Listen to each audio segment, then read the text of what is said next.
ስምሽን ጠርቼ መቼ አፍራለሁ ማርያም ብዬ መቼ ወድቃለሁ የምጽናናበት ስምሽ ነውና ድንግል ሆይ ላቅርብ ላንቺ ምስጋና ስምሽን ጠርቼ መቼ አፍራለሁ ማርያም ብዬ መቼ ወድቃለሁ የምጽናናበት ስምሽ ነውና ድንግል ሆይ ላቅርብ ላንቺ ምስጋና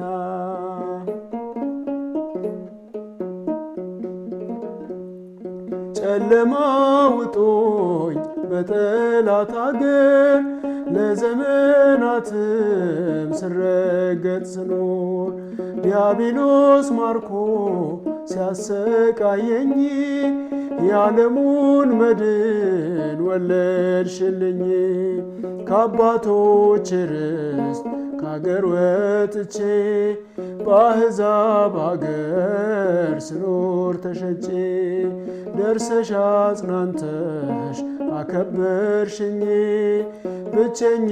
ብቸኝነቴን አስረሳሽኝ ስምሽን ጠርቼ መቼ አፍራለሁ ማርያም ብዬ መቼ ወድቃለሁ የምጽናናበት ስምሽ ነውና ድንግል ሆይ ላቅርብ ላንቺ ምስጋና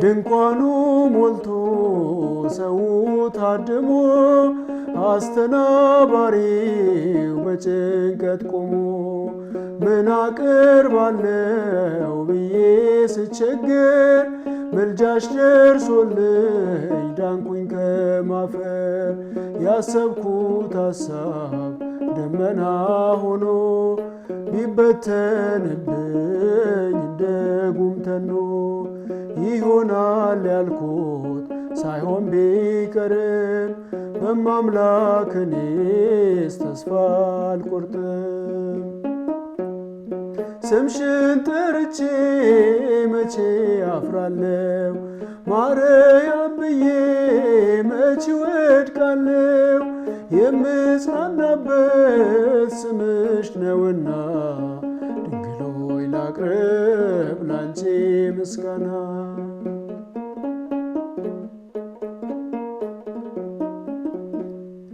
ክፉዎች ደርሰው ቢዝቱብኝም አንቺ መውደዴን አያስተውኝም በአሕዛብ መሃል ስምሽን ስጠራ መከታ ሁኚኝ እናቴ አደራ ጠላቴ ደርሶ ያንገላታኝ መከራ አብዝቶ ቢያስጨንቀኝ አላቋርጥም ያንቺን ምስጋና ውለታሽ ድንግል አለብኝና ስምሽን ጠርቼ መቼ አፍራለሁ ማርያም ብዬ መቼ ወድቃለሁ የምጽናናበት ስምሽ ነውና ድንግል ሆይ ላቅርብ ላንቺ ምስጋና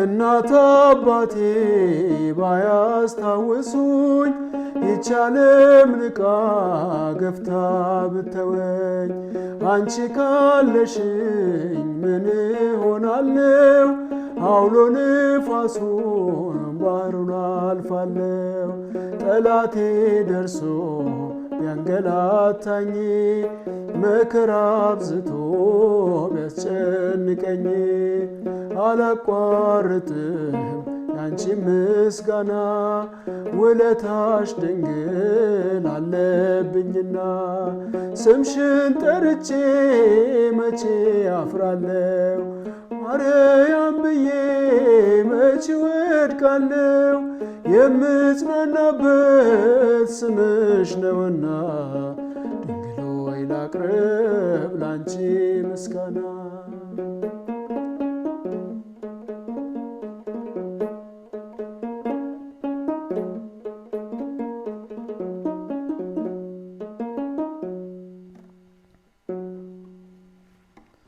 እሺ ስለ መዝሙሩ ጊዜ የአምላካችን የእግዚአብሔር ስም የተመሰገነ ይሁን። የእግዚአብሔር ቤተሰቦች፣ የእመቤታችን የቅድስት ድንግል ማርያም ወዳጆች እንደምን ቆያችሁ? እንኳን ለብርሃነ ትንሣኤው በሰላም አደረሳችሁ አደረሰን።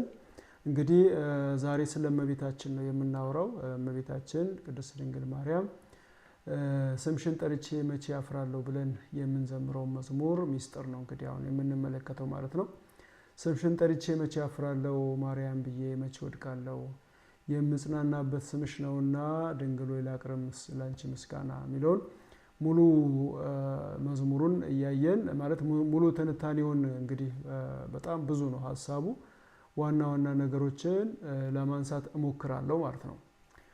ጨለማ ውጦኝ በጠላት ሀገር ለዘመናትም ስረገጥ ስኖር ዲያብሎስ ማርኮ ሲያሰቃየኝ የዓለሙን መድን ወለድሽልኝ። ስለዚህ ስምሽን ጠርቼ መቼ አፍራለሁ ማርያም ብዬ መቼ ወድቃለሁ፣ የምጽናናበት ስምሽ ነውና ድንግል ሆይ ላቅርብ ላንቺ ምስጋና ብለን የዘመርንበት ምክንያት ዋናው ምክንያተ ድህን ስለሆነች የዓለሙን መድን ስለወለደችልን ነው። የተገባች ሆና ተገኝታ በንጽህና በቅድስና በድንግልና ለአምላክ ለዙፋን ለመሆን የተገባች ሆና በመገኘት ማለት ነው። ዘርን ባስቀርልን ኖሮ እንደ ሶዶምና እንደ ጎሞራ በሆነ ነበር ተብሎ እንደሚነገረው እመቤታችን በቅድስና የተገባች ሆና ባትገኝ ኖሮ የዓለሙን መድን አትወልድልንም። ስለዚህ እመቤታችን ምክንያተ ድህነት በክርስቶስ የድህነት መንገድ ውስጥ ሱታፌ አላት ተብሎ ነው የሚታመነው። ምክንያቱም ተሳታፊ ናት ማለት ነው። እሱን በመውለድ አገልግላለች ማለት ነው። ስለዚህ ምክንያተ ድህነት ብለን ስንዘምር ብዙዎች ብዙ ክርክር ያነሳሉ። ይህንን ለመግለጽ ነው። ጨለማ ውጦኝ በጠላት ሀገር ባለፈው ቪዲዮ ላይ እንዳወራሁት መዝሙር ስንዘምር ሁለት ነገር ነው እያሰብን የምንዘምረው። አንደኛ በስጋዊ የተደረገልንን ነገር በማሰብ፣ ሁለተኛ ደግሞ በመንፈሳዊ መንገድ ማለት ነው እና በጠላት ሀገር ተሰድጄ ስኖር ደርሰሽ አጽናንተሽ አከበርሽኝ፣ ብቸኝነቴን አስረሳሽኝ። በስጋዊ ከአንድ ሀገር ወደ ሌላ ሀገር እመቤታችን ከኛ ጋር ሆና እሷ ባርካን እሷ ቤታችንን ጎብኝታለን።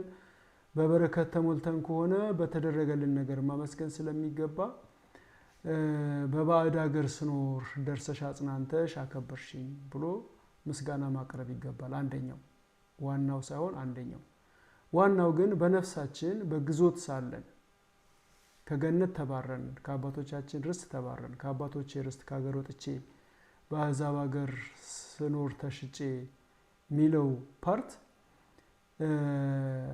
ከገነት ምድራችን ተባረን ወጥተን ነበረ። ስለዚህ ደርሳ እንዴት ነው ያጽናናችን? የዓለሙን መድን በመውለድ እሷ በመስቀል ላይ ተሰቅላ ሳይሆን ያዳነችን የሚያድነንን መድኃኔ ዓለምን የዓለምን መድኃኒት የሆነውን ወልዳ ለእኛ ሰጠችን። ስለዚህ ይህን እንደዚህ ብለን የምንዘምር ተገቢ ነው ማለት ነው። በነገራችን ላይ ስለ እመቤታችን ክብርና ስለ እመቤታችን ታላቅነት ለማወቅ መጀመሪያ የእግዚአብሔርን ታላቅነት ማወቅ ያስፈልጋል። እግዚአብሔር ምን ያህል ትልቅ አምላክ እንደሆነ ካሰብን እንዴት በአንዲት ድንግል የ15 ዓመት ለዚያውም የ15 ዓመት እስቲ ያስተውላችሁ ከሆነ በአካባቢያችሁ የሚገኙ የ15 ዓመት ልጆች ማለት ህፃናት ናቸው። ህፃን ሆና ሳለች ግን ለዚህ ታላቅ ክብር ተመርጣለች። ምክንያቱም በሰው መስፈርት አይደለም እሱ ሰውን የሚመርጠው፣ እሱ ያውቃት ነበር ማለት ነው። እና አምላክን የሚያህል ነገር በማህፀኗ ከዛስ ፍጹም ሰው ስለሆነ እንደ ህፃን ያለቅሳል፣ እንደ ህፃን ይርበዋል፣ እንደ ህፃን ይወድቃል፣ ይነሳል፣ ይደክመዋል፣ ይተኛል። ፍጹም ሰው ነው። እንደዛ ካልሆነ ፍጹም ሰው ብለን አላመንም ማለት ነው። ልክ እንደ ህፃን ልጅ እናት ሆና እንደዚህ ነው የሚበላው፣ እንደዚህ ነው ልብስ እንደዚህ ልበስ፣ ስተኛ እንደዚህ ብላ እንደ አሳደገችው የግድ መጽሐፍ ቅዱስ ላይ መጻፍ የለበትም። ምክንያቱም እናትና አባትን አክብር ብሎ የመጣ የሚል አምላክ እሱ እናቱን አክብሮ ለእናቱ ታዞ ፍጹም ሰው ከሆነ ደግሞ ህፃን ከሆነ እንደ ህፃን ነው። ይሄንን ያህል ጸጋ ማለት ነው። አምላኳን ፈጣሪዋን እየመራችው ያሳደገችው ያበላችው መጀመሪያ ጡቷን እየመገበችው አምላክ ጡት እየጠባ ብለን ነው የምናምነው። ክርስቲያን ከሆንን ይህንን በደንብ ማስተዋል አለብን ማለት ነው። እና ፍጹም አምላክ ፍጹም ሰው ሆኖ ሲመጣ ፍጹም ሰው ነው ብለን ካመንን ሲወጋ ያመዋል፣ ሲገረፍ ያመዋል ብለን ማመን አለብን ማለት ነው። ስለዚህ ፍጹም ሰው ከሆነ በህፃንነቱ ሰዓትም እንደ ህፃን እንደ ማንኛውም ህፃን እንክብካቤ የሚያስፈልገው ልጅ ነው ማለት ነው። ስለዚህ ይህንን አገልግሎት ማናት ያገለገለችው? እመቤታችን ቅድስት ድንግል ማርያም። ስለዚህ ክብር፣ አማላጅነት፣ ስለኛ መጸለይ ምናምን ይሄ በጣም ቀላል ነገር ነው። ክርስቶስን አቅፋ እንደዚህ ይዛ ልጄ ብላ ልካው ቁጭ በል እዚህ ጋር ቁጭ በል እዚህ ጋር ተኛ ብላው ማኖር ነው ወይስ ማማለድ ነው የሚበልጠው? እና ትልቁን ጸጋ ትልቁን በረከት ነው ያላት። እና ስለዚህ እንደዚህ የዓለሙን መድህን ወለድሽልኝ ብዬ ብዘምር የዓለሙን መድህን ስለወለድሽልኝ ደረስሽልኝ ብዬ ማመን እችላለሁ ማለት ነው። ሌላው ድንኳኑ ሞልቶ ሰው ታድሞ አስተናባሪው በጭንቀት ቆሞ ምን አቀርባለሁ ብዬ ስቸገር መልጃሽ ደርሶልኝ ዳንኩኝ ከማፈር። ይሄ ደግሞ የሉቃስ ወንጌል መጽሐፍ ቅዱስ ላይ ያለ ታሪክ ነው። የዶኪማስ ቤት በዶኪማስ ቤት እመቤታችን ከጌታችን መድኃኒታችን ኢየሱስ ክርስቶስ ጋር ተገኝታ ወይኑ ባለቀባቸው ሰዓት ማለት ነው። በሰርግ የሙሽሮቹ ቤት ወይኑ አለቀባቸው። ከዛ ታውቁታላችሁ ታሪኩን። እመቤታችን ሄዳ ጌታችንን ወይን እኮ አልቆባቸዋል አለችው። ጊዜ ገና አልደረሰም አላት። ከዛ አይ በቃ እምቢ ብሎኛል ብላ አይደለም የመለሰችላቸው። የሚላቸውን አድርጉ ብላ ነገረቻቸው። መጡ። ከዛ ጋኖቹን ውሃ ሙሏቸው አላቸው። ውሃ ሞሉ። ከዛ ቀርታችሁ ስጡ ነው ያላቸው። አሁን ልቀይረው ነው ይቀየራል ወይን ይሆናልም ብሎ ማብራሪያ አልሰጣቸውም። እነሱም ታዛዥነታቸውን በዚህ አጋጣሚ ማወቅ እንችላለን። ውሃ ሙሉ አላቸው፣ ሞሉ። ከዛ ቀርታችሁ ስጡ። እንዴ ውሃውን አላሉም። የሚላችሁን ሁሉ አድርጉ ስላለቻቸው እነሱም እመቤታችንን አማላጅነት አምነው የእሷን ትእዛዝ ሰምተው ውሃውን ቀዱ። ሲሰጡ ወይን ነው ከበፊቱ የበለጠ የሚጥም ወይን ሆኖ ማለት ነው። ይህም ሌላ ሚስጥር አለው ብዙ። እኛ ወደ ወይንነት ህይወታችንን ወደ ወይንነት መቀየር እንዲቀይርልን ብለን እንጸልያለን ቤተክርስቲያናችን ላይ። እና ይሄም አንዱ ምንድነው ማለት ነው የዚህ መዝሙር በዚህ መዝሙር ውስጥ ያለ የመጽሐፍ ቅዱስ አካል ነው ማለት ነው። እና ድንኳኑ ሞልቶ ሰው ታድሞ አስተናባሪው በጭንቀት ቆሞ ምን አቀርባለሁ ብዬ ስቸገር ምልጃሽ ደርሶልኝ ዳንኩኝ ከማፈር። በመንፈሳዊ ምን እንወስደዋለን ማለት ነው። በመንፈሳዊ አሁን እንግዲህ በስጋዊ በዶኪማስ ቤት ምናምን አይተናል። በራሳችን ህይወት ምን አቀርባለሁ ብዬ ስቸገር ምልጃዋ ይሸፍነናል ማለት ነው። በእመቤታችን ምልጃ በእኛ ጽድቅ ሳይሆን በእኛ ትጋት በእኛ ጾም ጸሎት ሳይሆን እመቤታችን ጥላዋ ራሱ ነፍሳትን ወደ ገነት የሚመራ ስለሆነ ምልጃሽ ደርሶልኝ ዳንኩኝ ከማፈር ብለን እንዘምራለን ማለት ነው። ሌላው ክፉዎች ደርሰው ቢዝቱብኝም አንቺን መውደዴን አያስተውኝም። ብዙ ሰዎች እንግዲህ ያው የተለያየ ከክርስትና የወጡ ብዙ ሃይማኖቶች አሉ እና የእመቤታችንን አንቺን መውደዴን አያስተውኝም ማለት ሌሎች ትምህርቶች እመቤታችንን ከመውደድ አያስተውንም የሚል መልእክት ነው ያለው። በነገራችን ላይ እኔ አንድ ምጨምረው ከራሴ ዝም ብዬ ብዙን ጊዜ ሳስብ አንድ ሰው ቀደም ብየዋለሁ የእግዚአብሔርን ታላቅነት ካወቀ የእመቤታችንን ታላቅነት ማወቅ ቀላል ነው። በሳይንሱ እንኳን ብንወስድ በዓለማዊ ትምህርት ብንወስድ ዓለማችን በጣም ትልቅ ነው። ዓለማችን ማለት አፍሪካን አይደለም ወይም አውሮፓን አይደለም ወይም ኤዥያ ወይም ሰባቱን አህጉሮች አይደለም። ሰባቱ አህጉሮች አንድ ፕላኔት ላይ ያሉ እርዝ ምንላት ፕላኔት ላይ ያሉ አህጉሮች ናቸው። ወደ 200 የሚጠጉ ሀገሮች ማለት ነው። ኢትዮጵያ፣ ኬንያ፣ አሜሪካ እያልን ብንጠራ ካናዳ ምናምን እያልን ብንጠራ ደቡብ አፍሪካ፣ ኬንያ ምናምን እያልን ብንጠራ ወደ 200 የሚሆኑ ሀገሮች አንዲት ፕላኔት ላይ ነው። ገና 8 ፕላኔት ይቀራል በሳይንሱ ራሱ ብንሄድ ማለት ነው። ሌላ ከእርዝ 200 ሀገሮችን ከያዘች እርዝ ተጨማሪ እነ ጁፒተር እነ ፕሉቶ 9 ፕላኔቶች አሉ ማለት ነው። እነዚህን ዓለማት በሳይንሱ ራሱ ማለት ነው እንኬትም አንብቤ አይደለም ራሴ ሳስበው ነው ብዙን ጊዜ የእግዚአብሔርን ታላቅነት እነዚህን ዓለማት በመዳፉ የያዘው ነው። እንግዲህ ከፕላኔቶቹ አንዱ ውስጥ የምትገኝ አንዲት የ15 ዓመት ልጅ እጁ ውስጥ ገብቶ የራሱ መዳፍ ውስጥ ገብቶ ማለት ነው እንግዲህ ፈጣሪ ሰው የሆነው ይሄንን ክብር ይሄንን ያህል ክብር ያላት እናት በጣም ጥቃቅን ጥያቄ እናነሳባታለን። ምን ብለን አታማልድም? ታማልዳለች። ይሄ ጥቃቅን አምላክን ከመውለድ እጅግ በጣም ያነሰ ጥያቄ ማለት ነው። እና አንቺ መውደዴን አስተውኝም ክፎች ደርሰው ቢዝቱብኝም በአሕዛብ መሃል ስምሽን ስጠራ መከታ ሁኚኝ እናቴ ያደራ። ስለዚህ በማያምኑ ሰዎች በአሕዛብ መሃል ስምሽን ስጠራ መከታ ሁኚኝ ከኔ ጋር ሁኚ የሚል ነው። እና ይሄን ይመስላል። ሌላ 1-2 ምሳሌዎችን ለመጥቀስ እሞክራለሁ። አንደኛው ምንድነው ከአባቶቼ ርስት ከሀገር ወጥቼ የሚለውን ቅድም ስለ ከገነት ስለመሰደድ ስለመውጣት ጠቅሻለሁ። እስራኤል ዘስጋና እስራኤል ዘነፍስ የምንላቸው ነገሮች አሉ። 2 እስራኤል ዘስጋ ማለት እስራኤላውያን በግብጽ ግዞት የነበሩበት ጊዜ ከአገር ወጥተው በአሕዛብ ሀገር ነበሩ። ከዛ በኋላ ወጡ። ያ የምን ምሳሌ ነው? የክርስቲያኖች እስራኤል ዘነፍስ የምንባለው እኛ ክርስቲያኖች በሰይጣን ግዞት ተይዘን ነበር። በኋላ ወደ ምን ተሸጋገርን ማለት ነው? ወደ መንግስተ ሰማያት በማን በጌታችን በመድኃኒታችን በኢየሱስ ክርስቶስ ቤዛነት መድኃኒትነት መድኃኔ ዓለም መድህን የምንለው። ስለዚህ የዓለሙን መድህን ደግሞ የሰጠችን እሷ ናት ማለት ነው። የዓለሙን መድህን ሰጠችን። ከዛ ወደ ከኃጢአት ቀንበር ወጣን ማለት ነው። ሌላ የጠፋው ልጅ ታሪክንም ልናነሳ እንችላለን። የጠፋው ልጅ ከአባቱ ርስት ተካፍሎ ሄዶ ሁሉንም ነገር አባክኖ መጥቶ አጥፍቶ መጥቶ ከዛ ወደ አባቱ ቤት ሲመለስ ከአባቱ ቤት እንደውም ጭራሽ ድግስ ተደግሶ ቀለበት ተደርጎለት አዲስ ልብስ ለብሶ ተቀበለው አባቱ ማለት ነው። ይሄ ምን ምሳሌ ነው? እኛ ከገነት ስንሰደድ አባክነን የመጣ ነው።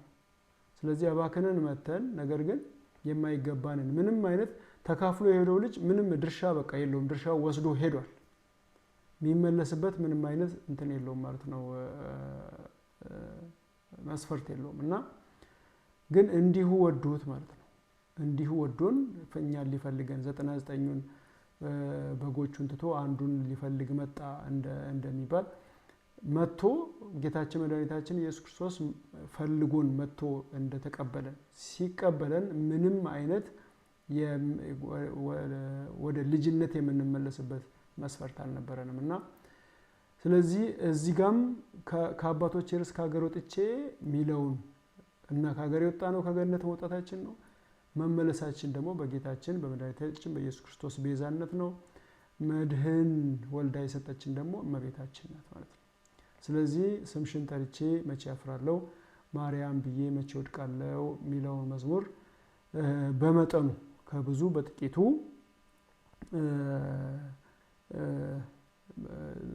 ችን ታክል ካብራራውኝ ይበቃል። ነገር ግን የመዝሙር ይሄ ብቻ ነው ያለው ሚስጥር ማለት ይከብዳል። እና ለዛሬው ይሄን ይመስላል። የእመቤታችን ጸጋና በረከት ምልጃዋ ምሕረቷ ከሁላችን ጋር ይሁን። ጣዕሟን በአንደበታችን ፍቅሯን በልባችን ያሳድርብን። በሚቀጥለው ቪዲዮ እስከምንገናኝ እግዚአብሔር ከሁላችን ጋር ይሁን። መልካም ጊዜ ይሁንላችሁ።